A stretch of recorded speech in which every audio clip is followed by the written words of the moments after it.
So, hopefully, that's all coming through. Yes, it is.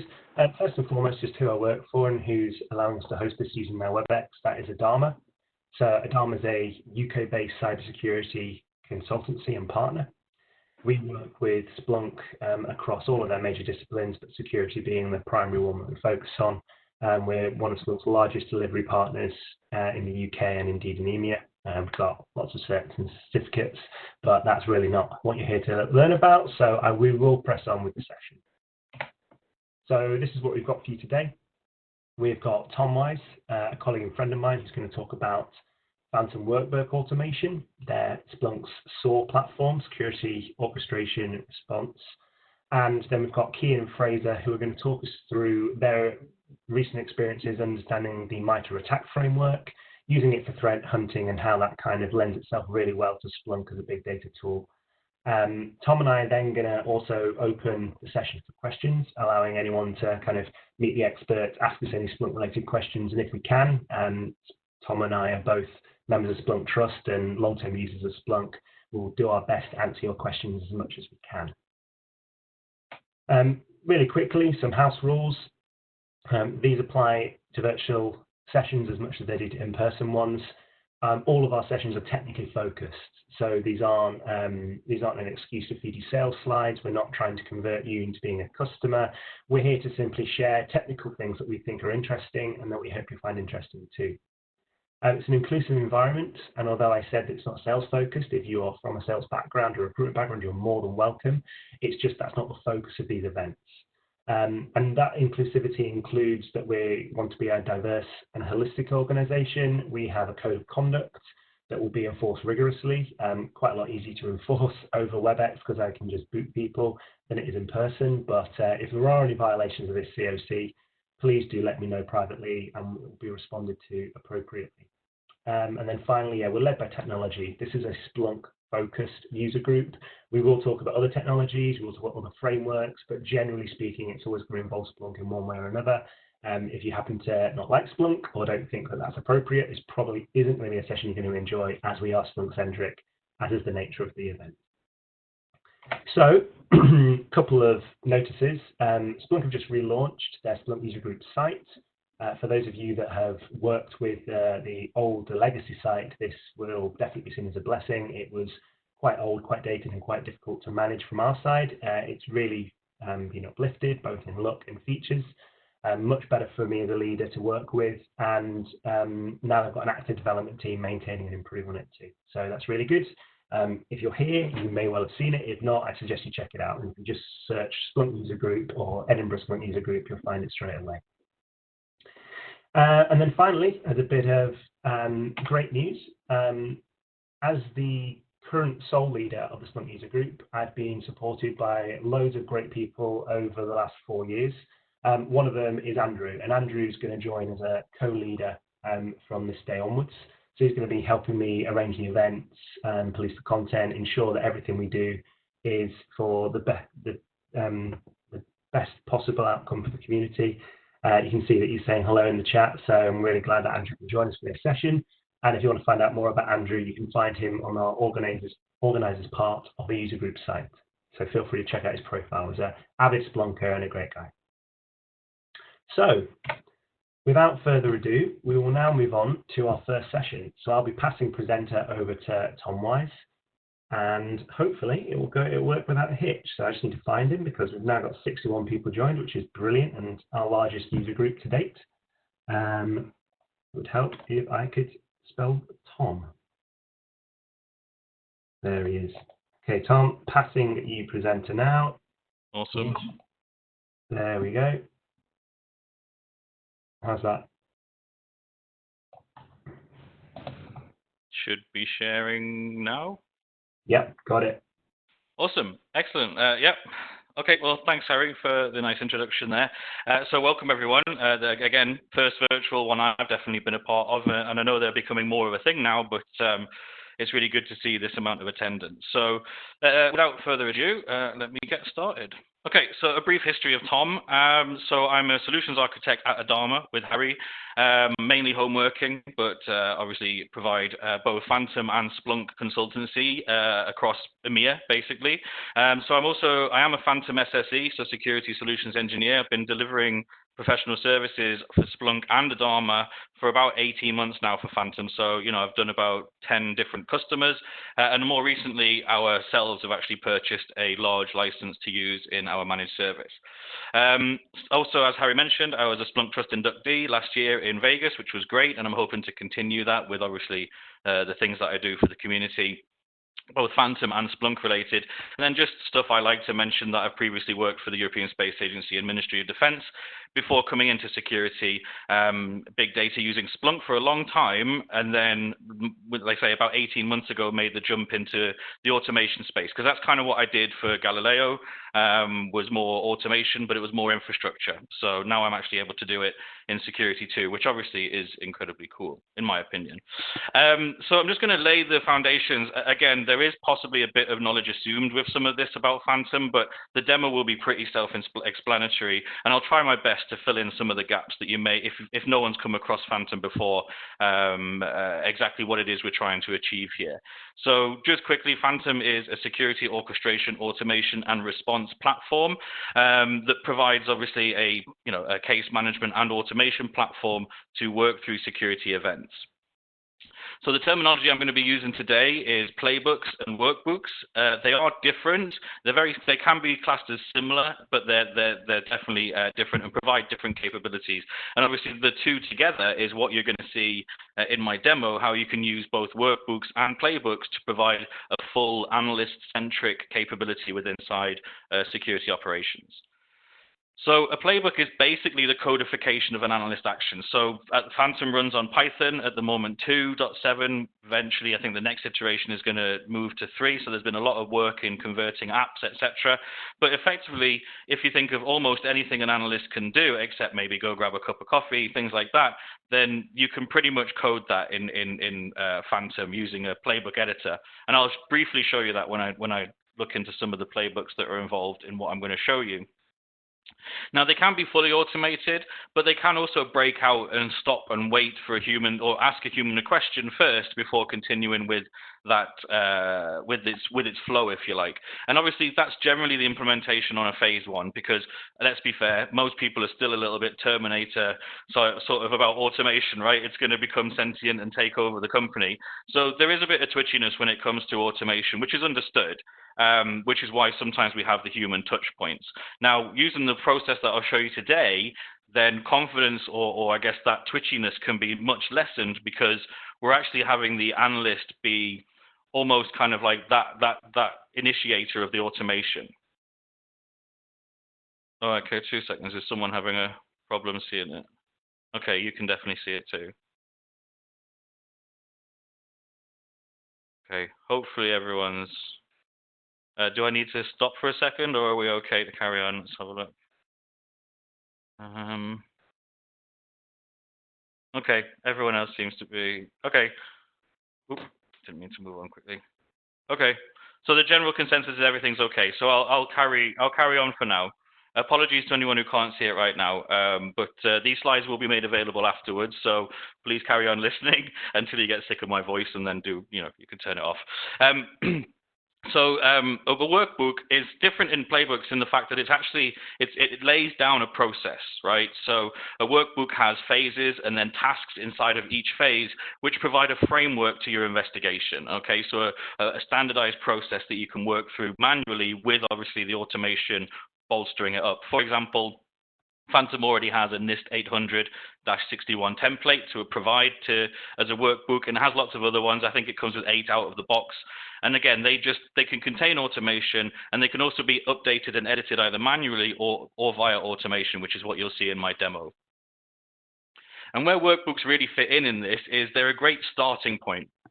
For some of the stuff I mentioned previously, where people can get a bit twitchy about full automation, but also it allows you to put your existing processes into an automation platform, and if you're not quite ready for automation, you can see how people use it, edit it, and then obviously audit that, and then that can then frame your automation, right? So if you see that, you know, for a particular alert, even though you set these 5 tasks out, people end up doing 7 tasks, then that's a great thing for you to then understand your process better and better formulate it into, you know, something worthy of automation, okay? So this is a brief snapshot of the day, how it works, non-automation investigations, right? So you're going to get an email in.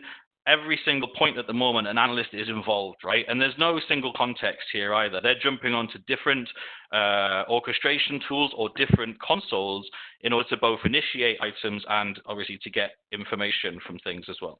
Okay, cool. Everyone's still good. I keep clicking on the screen when I don't mean to. Stop it. Okay, so effectively at the moment, you know, every single person is having to basically do something on all these different tools, and some of them will be online, some of them will be internally. You know, you might have to jump through different sort of authentication hoops to get to one thing and then another. So as you can see, at every point here, the human is involved, right? When they don't really need to be, now that we live in a world where we can automate a lot of things. And we're not talking about taking action at this point.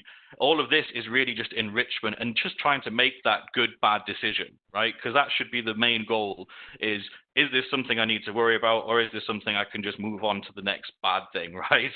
And again, at every single stage in this process, an analyst is involved.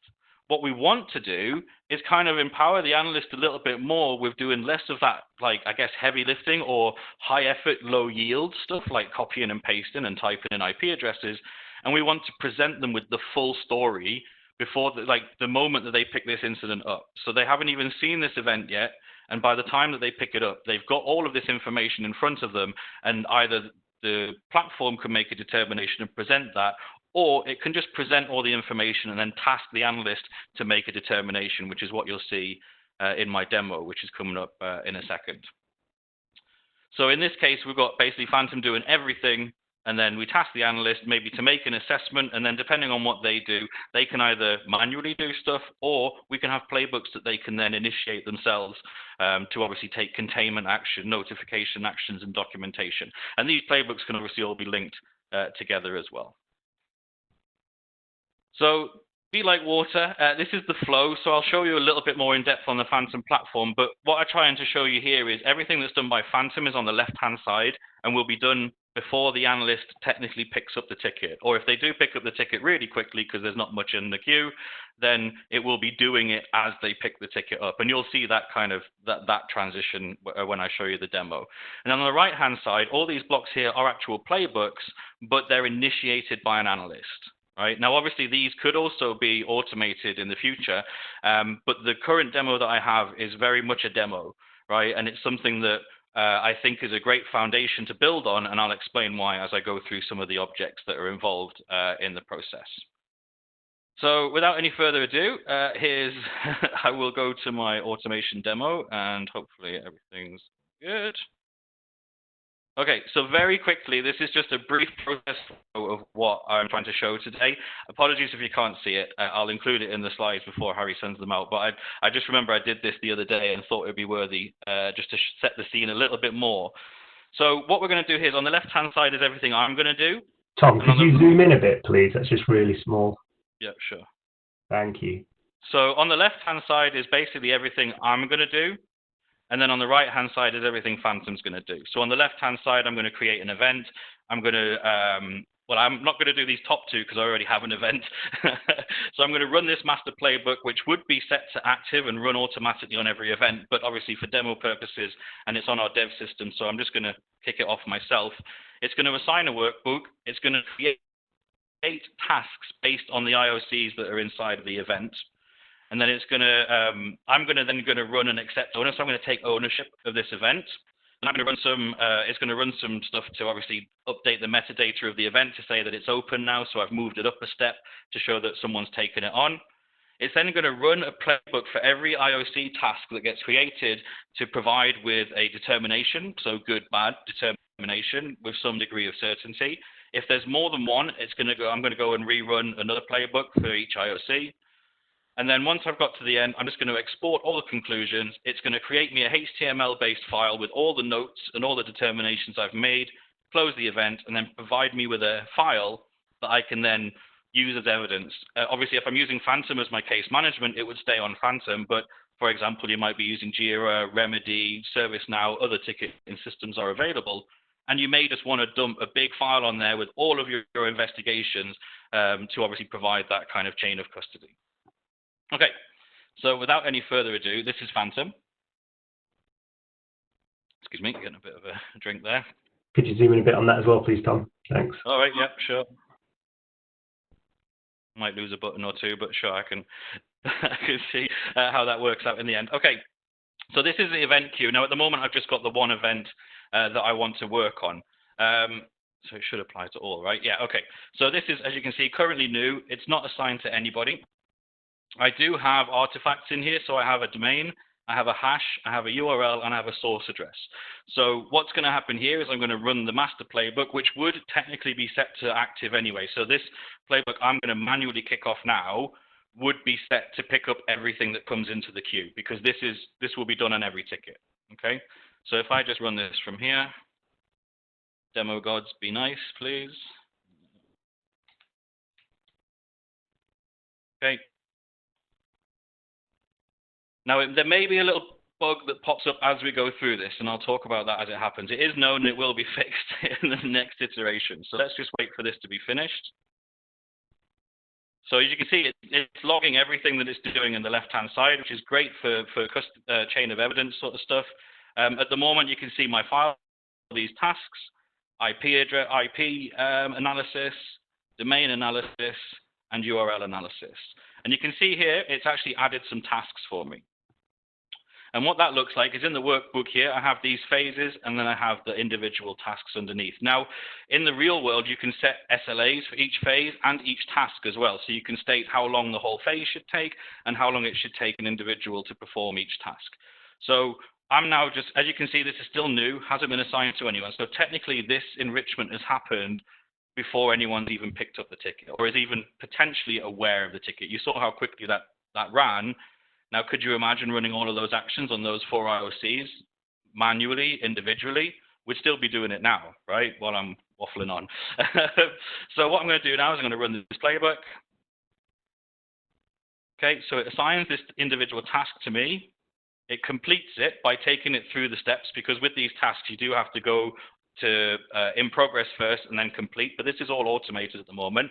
It's now changed the status to open, so now my metrics will show someone has picked this up and who's picked it up.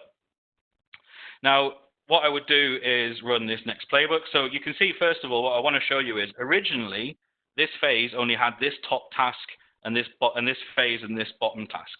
But by running that master playbook, it's noticed that I have a hash, it's noticed I have, all these different IOCs, and it's created an individual task for those IOCs, and has even provided me with a note of all of the enrichment.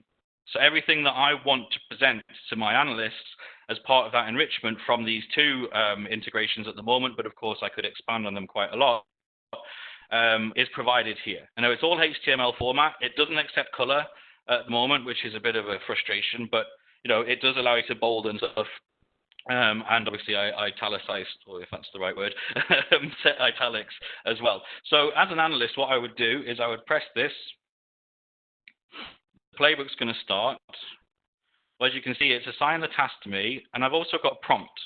So the prompt is basically going to say you have 10 minutes to investigate, obviously it's 15 technically, to investigate this task. And I have 3 things I need to provide for this individual IOC. So what I'm going to do here is I'm just going to come out, look at this note. Obviously, instantly I can see, this isn't good.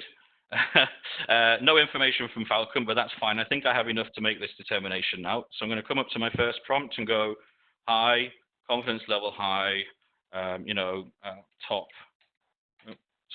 8 vendors. Oh, I've gone on to Java Web Tools, for example, right? And then I do this for each IOC. Now, what will happen is when I've done it for this first one, let me just refresh. Unfortunately, I do need to refresh to be able to see the update to the note.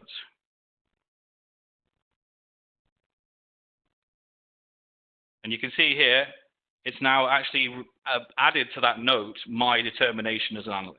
Okay, so I'm just going to do this for each one, and I'm just going to do the same thing as every time I get a prompt. I'm just going to write something generic in, just so as not to take too much time. Now, here looks like the bug has happened. So what actually happens here is it locks up. It does still work.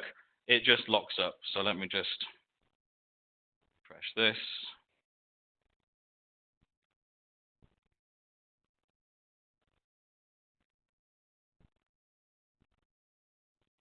Which one was it?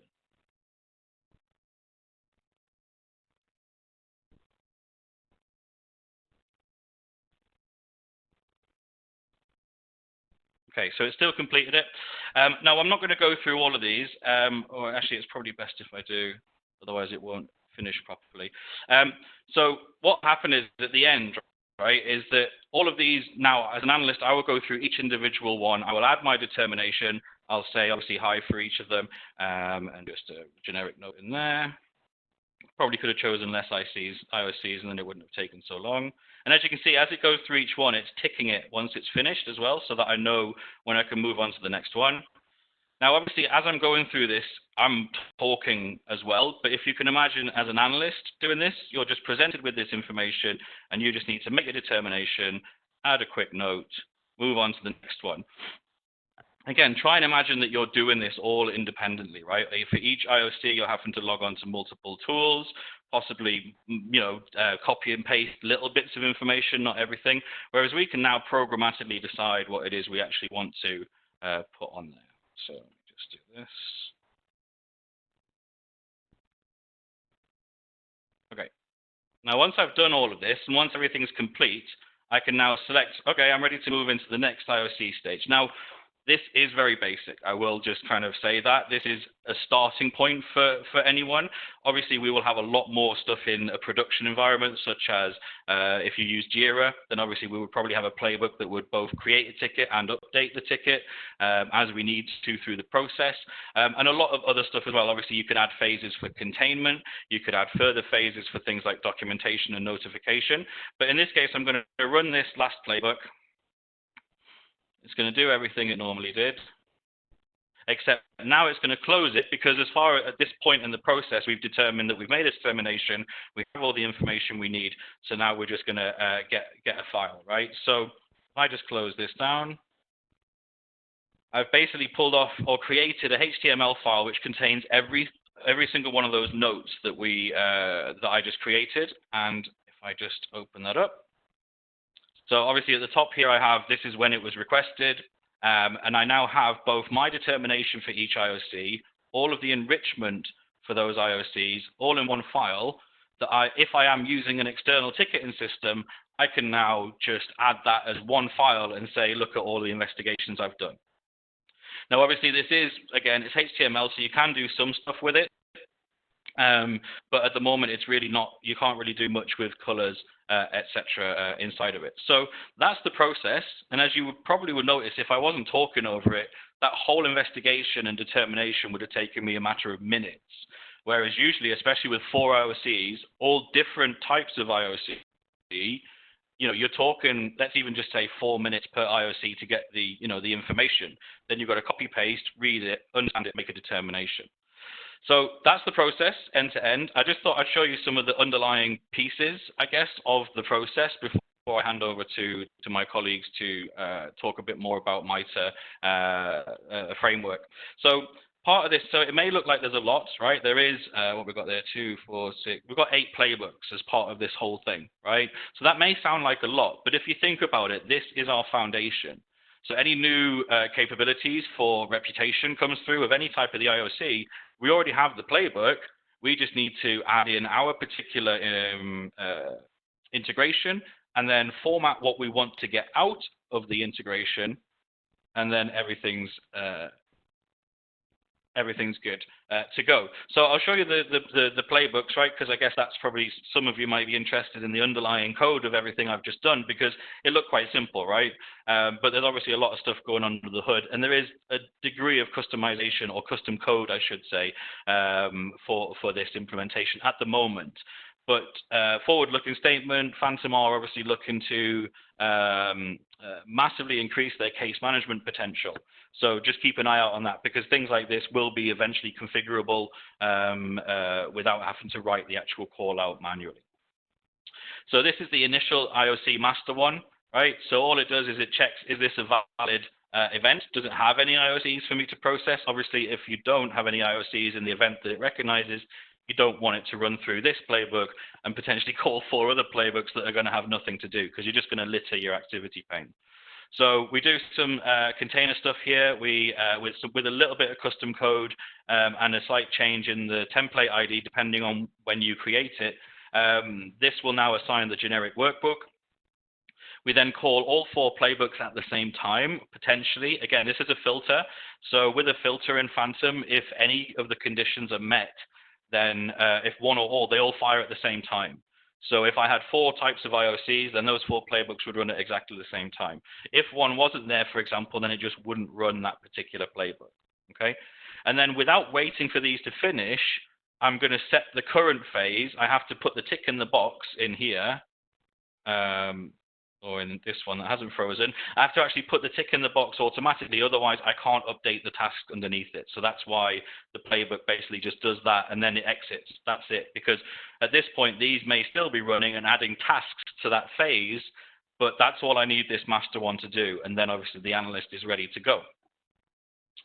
Here's the accept and assign owner. So you can see we've got some custom function blocks, and we have had to do a little bit of custom code here, mainly in the way that the body was accepted by Phantom. We had to do the dump to make it into a string so that it would be accepted. And then that's the light lifting, but these are the bulky the bulk of the process, right? These are the processing or analysis playbooks. And this one's for IP. So obviously I've got 3 capabilities here already. I've got a geolocate, a who is, and a reputation using virus total at the moment. Now, the great thing about this is that, for example, all I need to do if I add a new capability is add 2 blocks and a little bit of code, right? So the 2 blocks I'm talking about would be underneath here, for example. If I had another reputation capability, I just need to put the block in here, point it at the right IOC.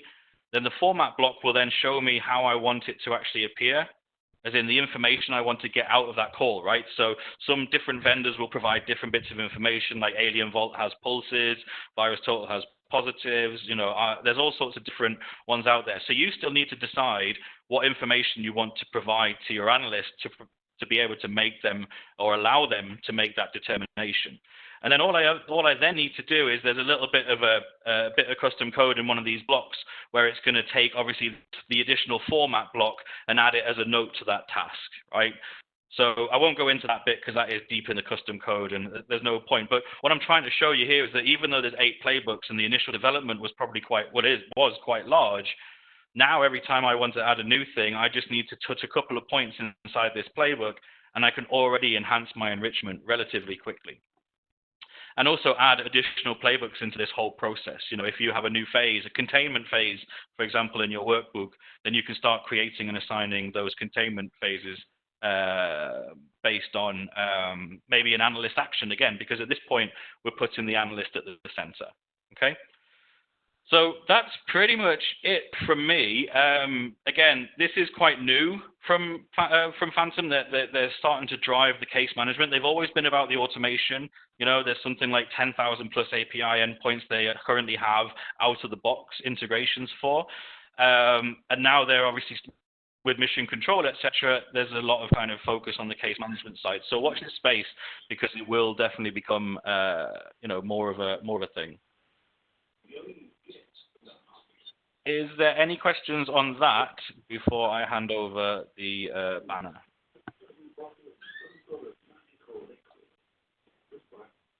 No? Awesome. Okay, well, thanks for listening to me. I think that's everything I wanted to show. Yeah, it was. I think you can just take back control now, Harry. Thank you, Tom. Brilliant. Really appreciate it. Okay, so we're now going to move on to our second primary talk. So I'm just going to give control over to Fraser. I'm hoping that I've got the right Fraser. If not, sorry if I've just given the stranger some presenting privileges, but hopefully it's the right one. Are you there, Fraser? I think you got the right one, Harry. Great. All right.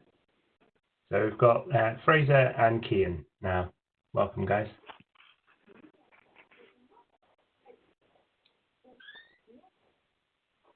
Hi, everyone. Hopefully you can hear us. Yeah, can you hear us all? Loud and clear. And I can see the presentation as well. Perfect. Well, thank you for tuning in, everyone. I can't quite believe there's so many people. I've never seen so many in a user group. I'm quite impressed. No pressure. So before we begin, I guess we may as well do an introduction to ourselves. So my name's Fraser. Last year, I graduated from university in cybersecurity and forensics, and shortly after that, I joined Adharma as a security engineer. And I've primarily been working with Splunk, which brings us to this talk. Hi, everyone. I'm Cian, and a very similar story for me. This is also, I think, both of our first times doing a virtual talk, so fingers crossed that everything works perfectly, or at least as close to perfect as we can manage. Sorry, Cian, could you, when you speak, just speak up a little bit? That'd be great. Thank you. Yeah, of course. Is this better? That is a little bit clear. Thank you. I have a headset, but I'm not sure how good it actually is. Yeah, that sounds good. So I guess before we delve in, I'll do a little review of what you should expect to see during this presentation. So firstly, we're going to discuss the MITRE ATT&CK framework.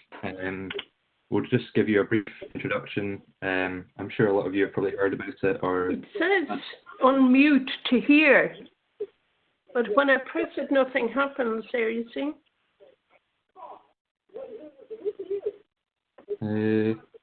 Speaking Christian, but I can't hear anything. It says...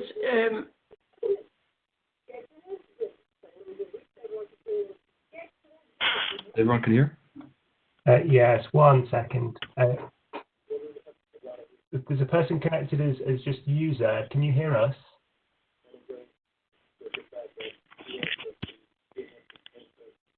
Okay, well... Yeah, I can hear now. Christian. Yeah, cool, that's fine. Yeah, I think you're good to go. Good to go. Okay. So yeah, as I was saying, a brief introduction to the MITRE ATT&CK framework. We are by no means experts on MITRE ATT&CK, so hopefully we'll inform you well enough, but any questions you can leave them till the end. Secondly, we're going to sort of delve into how you can use ATT&CK with Splunk. Obviously that'll be very useful. ATT&CK has a bunch of data sources applied to each technique, which we'll go into, which is ideal for Splunk as it relies on data sources. And next we'll go through a little case study. So there was an APT that made headlines recently that we'll go into a little bit, and one of their techniques, which we'll do a demo of in Splunk, using the boss of the SOC dataset, which I'll try and describe a little bit more later for those of you that don't know. But yeah, that's us.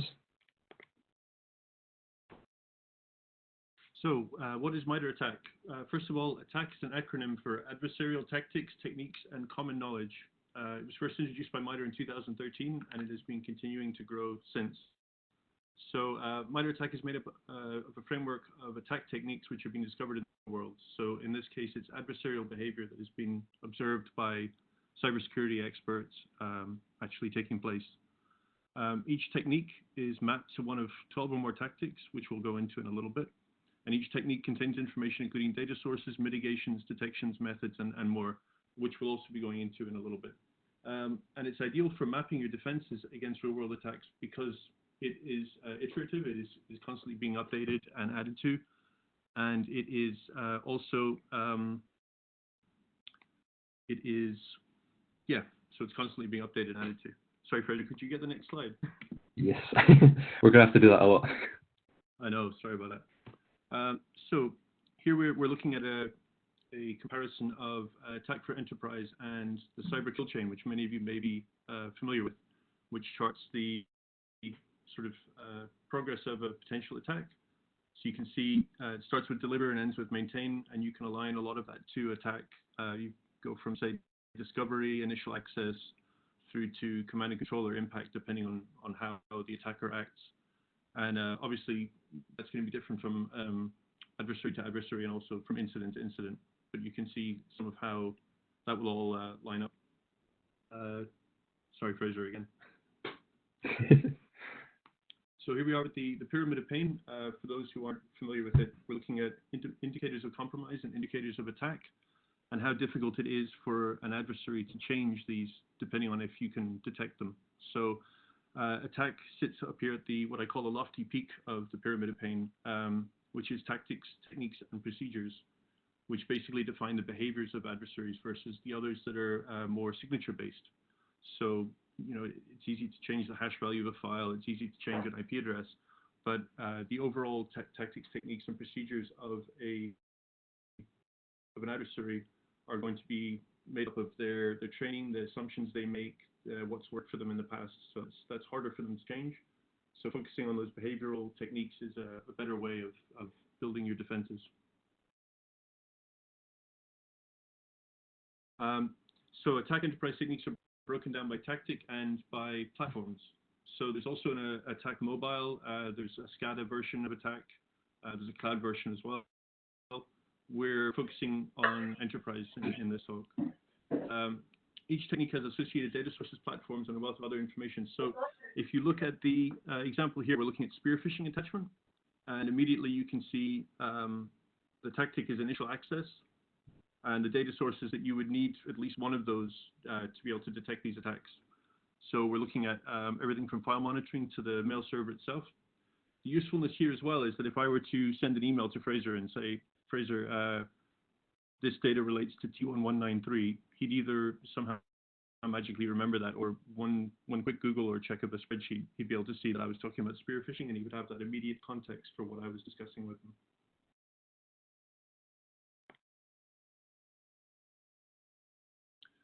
So when we talk about procedures, we're talking about how the tactics and techniques relate, and how the specific adversary uses those techniques or sub-techniques in the wild. So in the case of spear phishing attachment, we can see a very generalized description of the procedure here. And we can also see a specific example of a APT called Dark Hotel using that as a spear phishing attack as a procedure.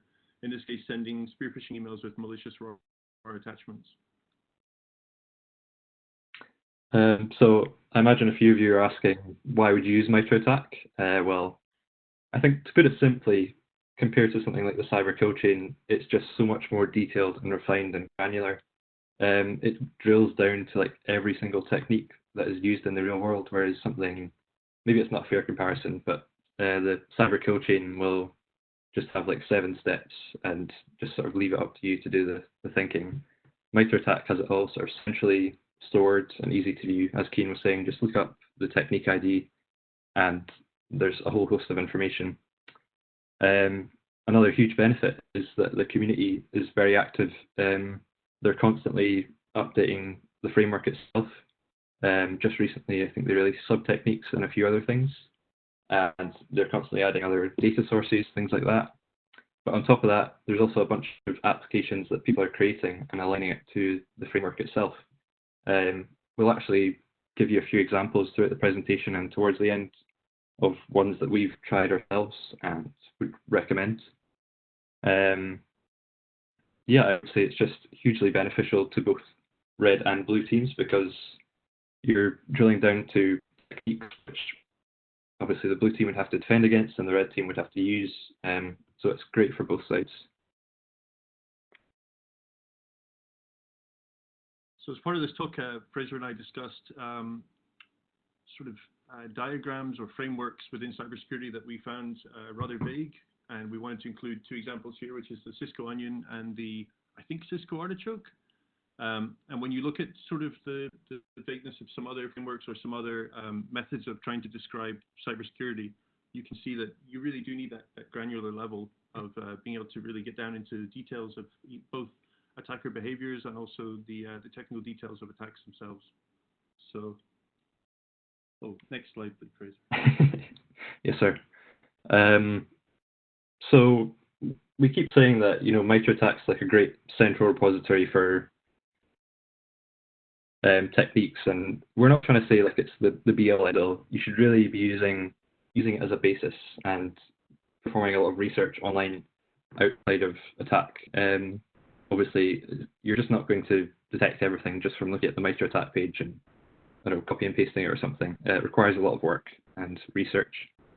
One tool that both of us have used actually is the Attack Navigator. You can see it on the right in the background of that silly picture. It's a very good place to start your analysis because it is basically all of the techniques mapped out underneath each tactic. We'll go into one a bit more detail later, but yeah, I think it's a very good place to start your threat hunting. So advanced persistent threats. I'm sure most of you know what advanced persistent threats are, but a quick introduction anyway. They are essentially quite often nation-state backed threat actors. They tend to have a huge amount of backing financially, and the attacks go on for long periods of time. MITRE ATT&CK actually has detailed information on about 94 of these groups, or APTs, as well as some smaller groups that maybe aren't considered as APTs.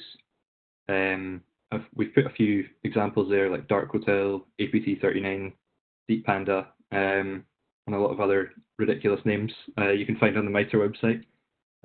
But each group essentially has a list of associated techniques which they have been seen to use in the wild. So you'll get like a bit of a description about how they did the attack and what technique it is associated with. So that's very beneficial when you're defending maybe against a specific APT, even if it's unlikely that you'd be targeted by them. It's still very beneficial. For this presentation, we're actually going to look at one group in particular.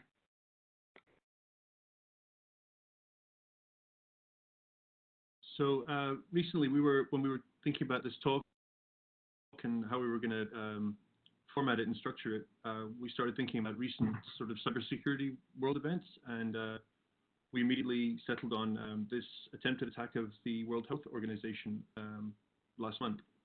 So we looked into who, obviously we don't know exactly who did it, but we looked into who was suspected of being responsible, and it is the Dark Hotel group, which we are then going to work into obviously how MITRE describes them, how MITRE describes the techniques that they use and the procedures and their behavior in general.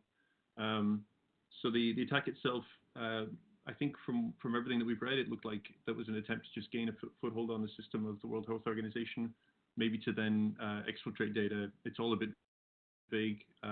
Very interested in finding out more about it, but yeah, so we wanted to incorporate that here to keep things a little topical. And this is our magic formula. Dark Hotel plus World Health Organization divided by attack. Please keep this between us, but we'll be using this later on. Basically, we want to use attack to monitor for their techniques, and obviously we're only going to look at one technique, but it'll still be beneficial for us. So attack can tell us a bit of information about Dark Hotel specifically. So as I said, attack has a list of 94 groups APTs. Each group is given an ID, so Dark Hotel is G0012. This is obviously beneficial again because you can just Google that and it'll come up, and any related information. But each group has some specific data that is associated with it, which could be very, very beneficial again. So some of the data that you can see associated with Dark Hotel is their techniques, which you can see here. There's a bit of detail on the right under use, which tells you how exactly they use that technique in a bit more detail than it usually would be given, just generally by the technique. Specifically, you want to look at spear phishing attachment later on. So you can see they used spear phishing emails with malicious RAR attachments. So we'll go into that a bit more shortly. So here's the navigator I was talking about earlier. You can see each tactic listed at the top. I think there's 12 of them, if I'm not wrong. And each technique is under the tactics. So I used a program called Detects, which is another one that we'd recommend. So it automatically generates these navigator files for you to look at. And this one in particular is a heat map of the techniques used by all the APTs mentioned within MITRE ATT&CK. So you can see the darker coloured red at the top means it's just used more often. So things like credential dumping, remote file copy, they're all very frequently used and spotted in the wild. Now the yellow techniques you can see, those are dark hotel techniques. So you can see they use quite a few of the popular ones: spear phishing, scripting, process discovery, things like that. So as you can see, it's like quite visually compelling. So even someone non-technical can see this and be like, oh, okay, we need to look at these techniques. So it's quite beneficial from that side of things too.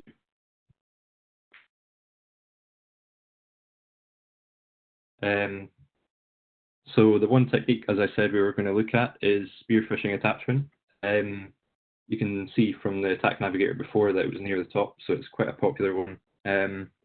Not just for Dark Hotel, but for all APTs in general.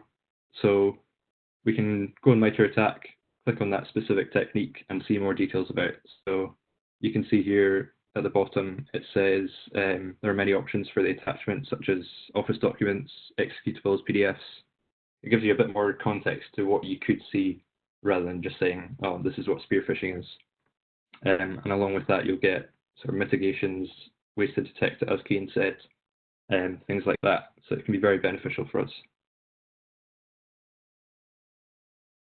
So since this is a talk about Splunk, and this is a topic dear to my heart, we're going to talk a little bit more about data sources.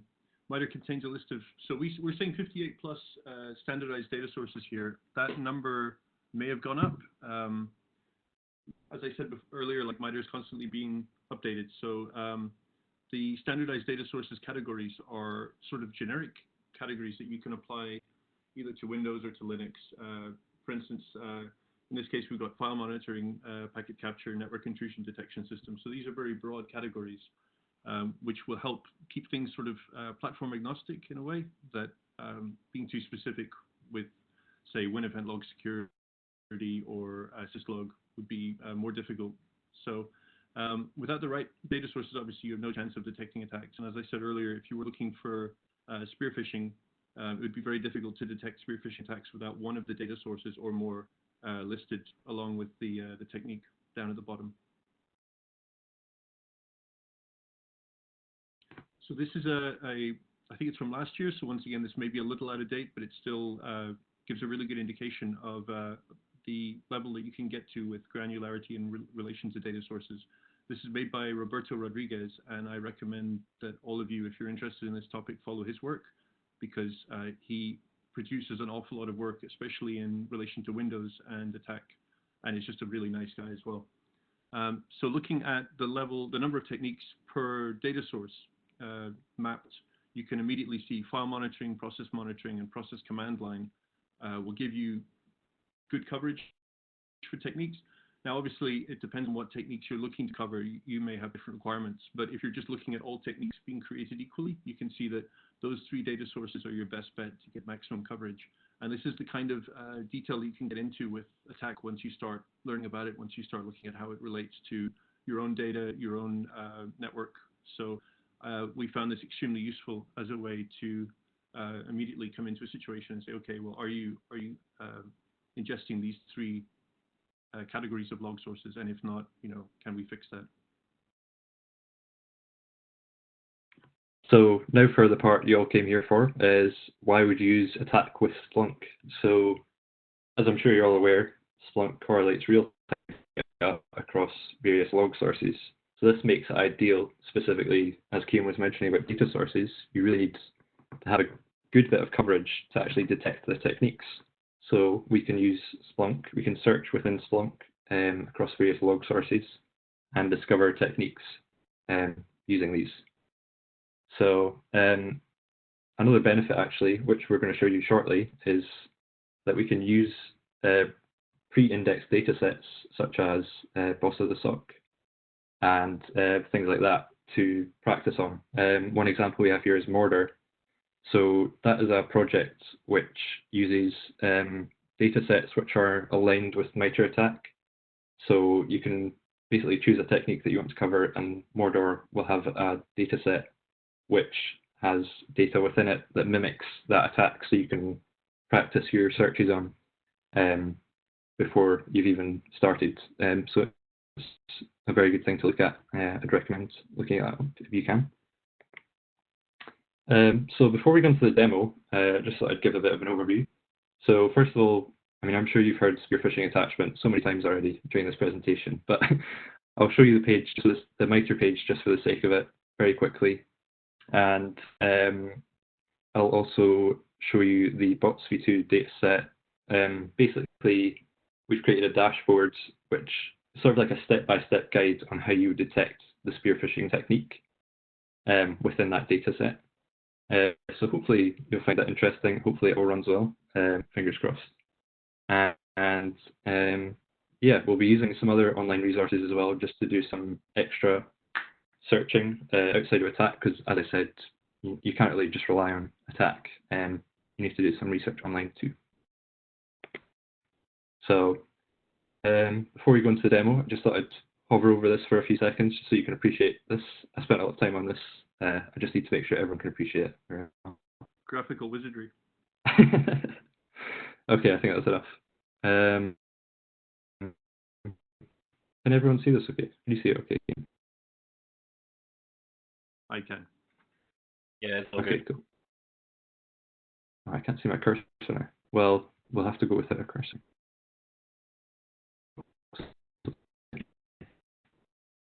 We're living on the edge, Fraser. There we go. Right, so the cursor is now. So yeah, a bit about the page. I'll start off with the attack navigator. This is a quick example of how you so you can hover over each technique and you can use it, and you can also select all of them in new color and APT28, for example, all of their techniques in orange or whatever you will. Yeah, it's a very useful tool. Now, the MITRE page for spear phishing attachment, we showed you a screenshot of what it looked like, and if we scroll that have used spear phishing attack, and Dark Hotel, obviously one of them, phishing emails with malicious attachments. Now this ties in quite nicely because the bottom of the SOC dataset has a scenario in it in which two companies that one of them is trying to discover more information about the other company, so they send a malicious zip file, which you'll see soon, and try to do some searching on their machines. So, I mean, Dark Hotel is sort of similar without the competitor aspect, so it's pretty close. Yeah, so the first step that I took when looking at the data set was to get an idea of how the data looked. So the first place I looked was the SMTP source type. So for those that don't know, that's the Simple Mail Transport Protocol. Obviously, that's where we're going to get mail messages. So I did a quick broad search on that just to get a look at the data, because obviously it's a very good idea to get an understanding of what you're going to look at for our basis. Some interesting fields that we're going to look at would be the MD5 hash of the file. File name could be useful. Content, there's a lot of stuff there. I'm not going to keep that open because there's a lot and it'll take a long time to scroll. But you can see this is sort of what the data looks like. Not very useful right now. I've cut it down to one event per panel, but really there was about 900 events, so obviously we need to cut that down a little bit. So the next search was to discover any attached files that were sent over mail. So I did a quick stats count by attached file name to see the files. So on the right here, you can see the files which were found that were sent over email. A few catch my eye. I mean, obviously torrents are a bit suspicious, but the fact that malware alert text seems to match up with invoice.zip in terms of count makes me think that this alert was possibly raised by the invoice, something like that. Maybe my thinking is wrong, but that's how I went with. So to start with, I thought I'd look at the malware alert because it seemed pretty interesting. So I did start to get a look at the emails. that were shown. So on the right here, you can see the content within each email. I've just cut out the content specifically because otherwise the panel would go on forever, but you can see a lot of the sort of gibberish that comes up here. I mean, if you look into it, it's very interesting data, but what we want is actually at the bottom. So you can see there's a message here saying content description malware alert text.txt, and it's encoded in base 64. So we can take this to get a bit more information out of it. Here's one I made earlier. So I went into cyber and use the basic to decode that says invoice.trojan. So naturally this sounds suspicious, and it says all attachments have been removed. And I know from earlier that was an invoice.zip file that was being sent. So my next step was to look into that a bit more. So I selected the zip file, invoice.zip, while still in the SMTP source type, and I've made a table here of some of the information found in all the emails that included this file. So you can see source IP, that's not particularly interesting. I think it's the mail gateway that it was sent from. The sender IP is actually what we want, so there's a regular expression in there to extract that from the content. Sender, destination IP, recipient, things like that. Just out of interest, I was curious, so I took the MD5 hash and went to virus total. It should work. So it does have a page for it, but it doesn't seem to say if there's any rating or whether it was detected or not. So this was a bit of a dead end, but to be honest, I don't think it would have helped us too much anyway. Another thing I did was take the sender IP and I went to who is, it's already there, the best part.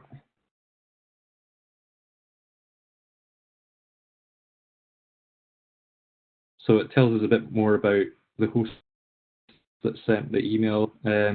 Once again, not hugely useful in our search, but it's also something to keep in mind that you have all the tools online that will help you in your analysis when using MITRE ATT&CK in Splunk.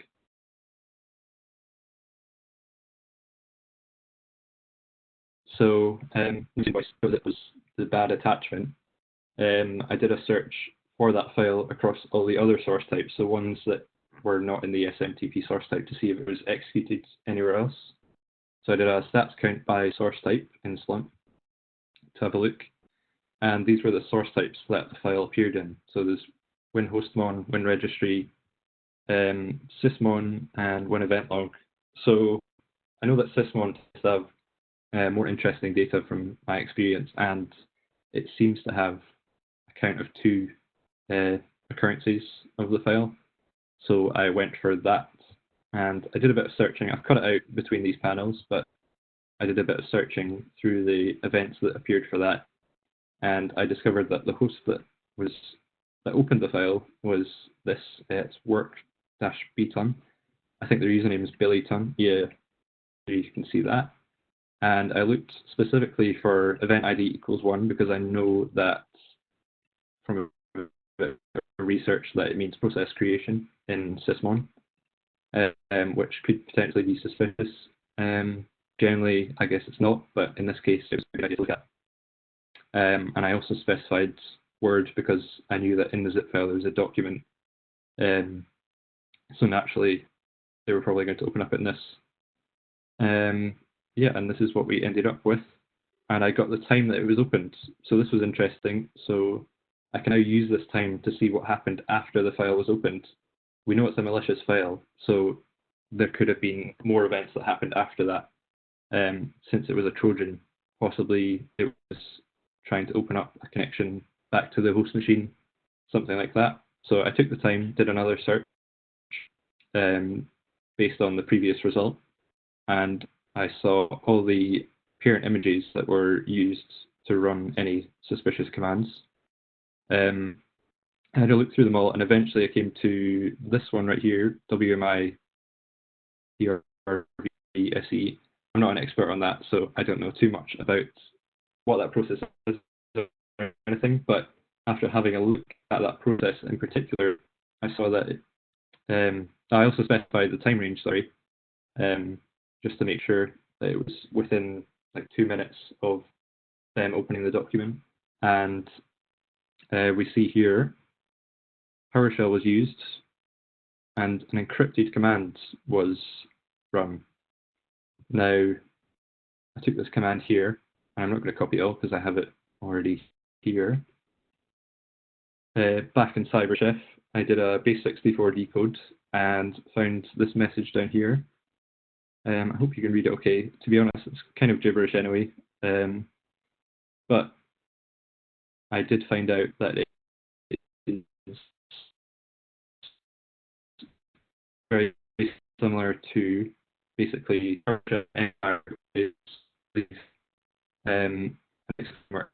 you can use to set up to host machines. So they could have been using that once the file was opened. They could have set up a connection as they did there and sent it back to the host. And they could have taken whatever they wanted and did, performed any more steps after that.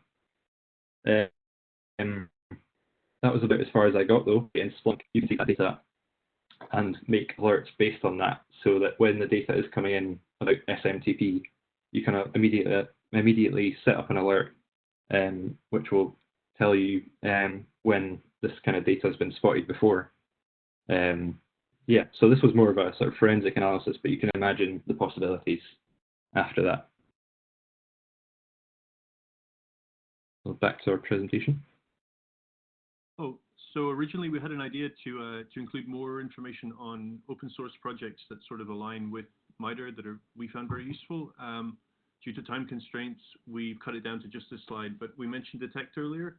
Mordor is a project made by Roberto Rodriguez, and it is sample data that you can test against. So you can come up with a theory as to how to detect an attack and then run your detections against the JSON formatted data in Mordor and see if your detections work, which is very handy if you're just looking to play around, learn about new techniques. Red Canary is a portable detection test, so it'll run commands that mimic techniques. You can do that live. Caldera, I've never actually used, but I'm very curious about it. It's an automated adversary emulation system, which once again, you can ingest the logs from and see if your detections work. And Elemental is a sort of a web page that you can, it runs its own web server, and it has almost like a periodic table of all of the techniques organized by tactics, and then you can click through to Sigma, which is sort of open source detections, and Atomic Red Team, and it basically correlates a lot of data into one place where you can just run and click easily. And we already talked about the navigator up top. So these are some of the tools that we found very useful in the last year to just sort of give us either a head start or to give us context on things relating to attack. And also we wanted to bring this in to make sure that it was clear how much open source development there is behind attack.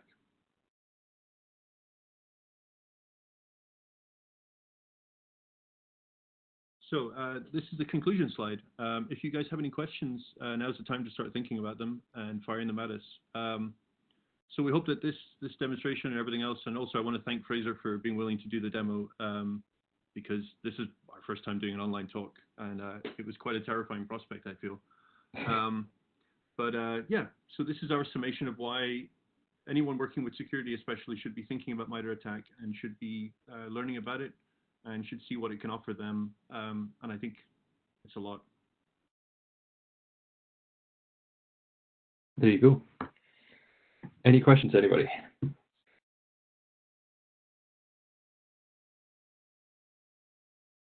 Thank you. Yeah, we'll leave another 30 seconds for any questions if people are typing them.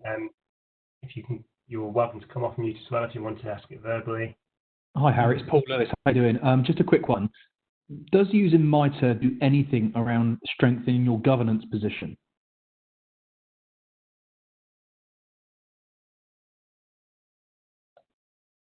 Would you like me to take that, guys? I think this might be a Harry question. Yeah. Good pass. So one of the key questions in governance is, are my controls effective? You know, so you've spent all this money, you've put in a ton of detective security controls, which is what we're normally talking about when it comes to the MITRE attack techniques. You're trying to detect them when they occur so you can respond effectively.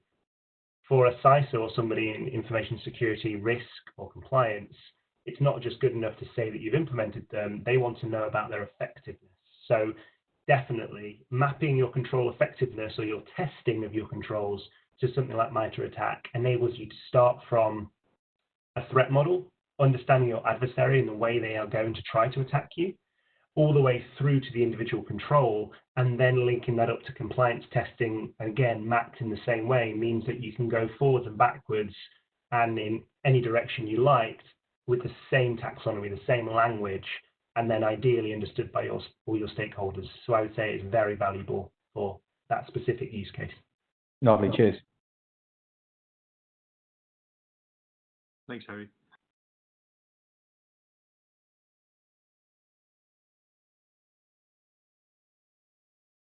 Any other questions? If not, we will continue. Yeah, well, that was it from us. Thank you very much for listening. There's a bit more information about us here, and a little plug for the Adama Tech blog. Both of us have done blogs on the tech blog, specifically on MITRE as well. So if you want to read that, there's the link, or a quick Google search for the Adama Tech blog. And yeah, thank you for listening. Thanks, everyone. And also, we're going to paste the links in from the final sort of open source projects. We'll paste those into the chat for people who want them. Thanks again, everyone. Thanks, Harry and Andrew. Thanks, guys. Yeah, thank you, Harry. Thanks, Cian. Thank you, Fraser. Great presentation. MITRE ATT&CK is a fascinating area of study and a fantastic research project. So thank you. So I'm going to finish off with just a few slides that I'm adding due to some things Splunk have just released that are specifically relevant to all this remote working that the vast majority of us are now doing, and that is Splunk's remote work insights. This is a collection of capabilities built on top of Splunk Enterprise for monitoring remote work. It includes things like looking at your Office 365 data sources and all that kind of thing, so I do encourage you to check it out. Yeah, all the kind of standard things you'd expect. It's only just been released, so March 31st is when it came out. If you look on the COVID-19 response page, you'll find it there, and it's being constantly updated to bring on board different types of VPN data and cloud-based collaboration platform data to try and give you that insight. So I know that Splunk's CTO and COO are using it to monitor Splunk's own workforce and ensure that their systems are working appropriately. And then finally, there's also Splunk's COVID-19 response page. So this is a list of sample searches, best practices, and some open dashboards actually monitoring relevant public data sets for COVID-19. So there's a number of dashboards for the global overview as well as the US versus the world, and is a little bit US centric, obviously, but there's lots of good stuff in there, so I highly recommend checking it out. We are going to end the session with a Meet the Expert session, a chance to ask Tom and I or any of the other Splunk experts on the call a question. But first of all, I did just want to kind of end it for those that didn't want to get involved in Q&A, so that you can return to your evening. I would encourage you to join the Splunk for Rookies security session that Adama are going to be running. If you're interested in that, just email events@adama.com. It's a hands-on practical session where you're taken from kind of the rookie component of your Splunk journey, someone who perhaps doesn't necessarily know much about it, and it's going to be looking at the security use cases for it. That's going to be around the end of May. We've not got an event page up yet, but if you do keep an eye on our LinkedIn or Twitter, just search for Adama or Adama Security, or if you email our events team, they will make sure you're on the list. That is the link to this group's page, the Splunk user group. We also have a LinkedIn group, not widely used, but it's there if you want to join it. And then finally, Splunk's community Slack group. Highly recommend, if you're not on it and you are interested in Splunk or work with Splunk, to join it. There are literally tens of thousands of Splunk users and experts there, many of which are very happy to help you, to take best practices from you, to share information. So encourage you to to speak to them on that. And finally, if you're interested in getting involved in one of these sessions, sharing your thoughts, your feelings, your technical insight about Splunk, it can be anything as long as it's around the Splunk topic. You've seen two very different topics shared this evening. please do get in touch. We're more than happy to have you. You don't have to be a professional presenter, you just have to be willing to share. So that brings the formal component of this virtual Splunk user group to a close. As I said, Tom and I and a number of other Splunk experts will be sticking around to answer any questions in kind of what's called a Meet the Expert session, totally informal. And we will stop recording it very shortly, so that Q&A won't be recorded, so people can feel free to, be open and honest. There's no stupid questions here, as long as they're appropriate. So thank you very much for joining us. It's been a pleasure to host this. Thank you very much to Adama for providing the infrastructure to do it, and thank you again to our speakers, Fraser, Cian, and Tom. As I said, we'll stop recording now, and there'll be a chance for some general Q&A, either over the chat or if we can manage it via voice. So thanks again, and that's the recording stopped.